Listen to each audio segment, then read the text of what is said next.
Local coverage you can count on continues with Glenn Marini's Sports Report. Sports coverage you can count on. It's a story that sounds almost too made up to be real, but the life of Billy Sunday is a story fit for Hollywood. Over 100 years ago, Sunday went from being the fastest player in Major League Baseball to one of the best-known personalities in America, preaching to over 100 million people in his lifetime, and he did it based out of Northeast Indiana. We went to Winona Lake to find the story of the man simply known as the baseball evangelist.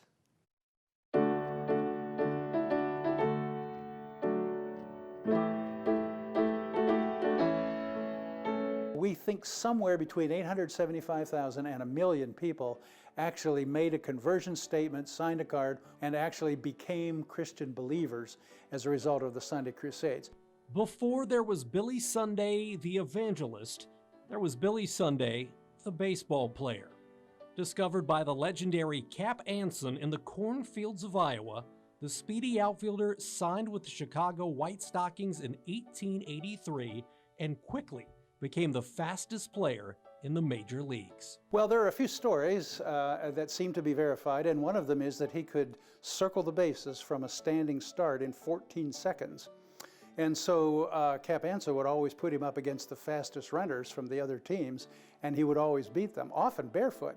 In fact, when he did his tryout, he was barefoot because he didn't have any baseball gear. After 8 years in the big leagues, the 27-year-old Sunday, a fan favorite at the peak of his game, decided to change directions. He was kind of wild in his earlier days, but he had a conversion experience while he was playing for the Chicago team. He was offered a large contract, I think by the Cincinnati Reds, but by then he had had his religious conversion, he'd gotten married, and he decided that his career path was not baseball, and so he turned down that contract and went to work for the YMCA in Chicago. I've heard that he was offered $5,000 a year, and he turned it down to work for $83 a month.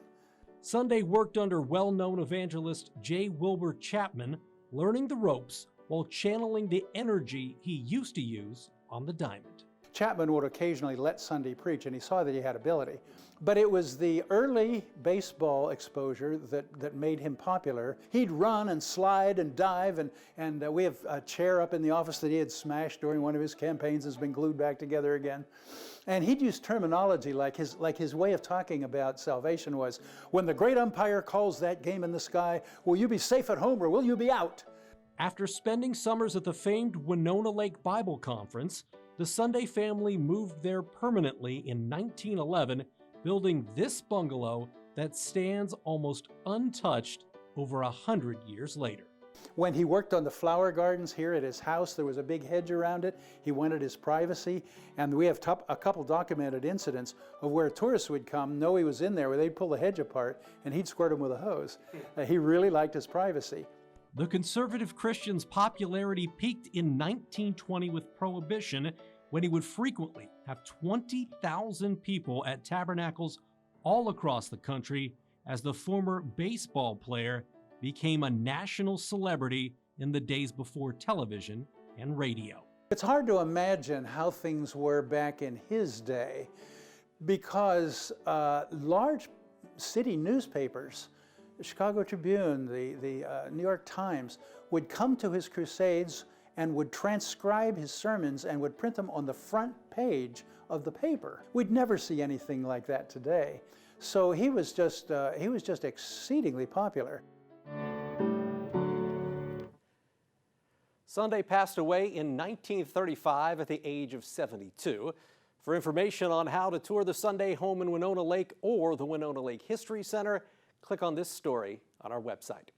I'm Glenn Marini, and that is your local sports report.